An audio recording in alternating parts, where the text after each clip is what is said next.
नमस्कार रसिक हो, आपण बघत आहात टिळक स्मारक मंदिर. हे नाट्य मंदिर, हे सांस्कृतिक मंदिर अतिशय महत्त्वाचं आहे. पुणे ही महाराष्ट्राची सांस्कृतिक राजधानी आणि हे सांस्कृतिक पण जपायचं कार्य या टिळक स्मारक मंदिराच्या माध्यमातून घडलेलं आहे. त्याचबरोबर मी कृतज्ञता व्यक्त करतो आहे तमाम पुणेकरांबाबत. चित्रपटाला जशी रीग असावी, गर्दी असावी, तशी नाटकाला गर्दी, सुट्टीच्या दिवशीसुद्धा गर्दी मी बघतो आहे.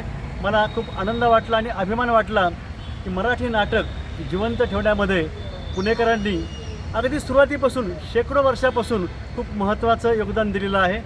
त्याबद्दल सगळ्यांच्या वतीनं मी कृतज्ञता व्यक्त करतो आणि एवढंच सांगतो की वेगवेगळी नाटकं जुनी असो नवी असो, सामाजिक राष्ट्रीय आशयाची येत राहो, हास्य कल्लोळाची पण येत राहो, निखळ मनोरंजन होत राहो आणि सगळ्यात महत्त्वाचं प्रबोधन घडावं आणि सत्य न्याय आपल्याला हवं आहे ते यावं, हेच आपल्याला मी सांगतो आहे आणि तशी विनंती करतो आहे.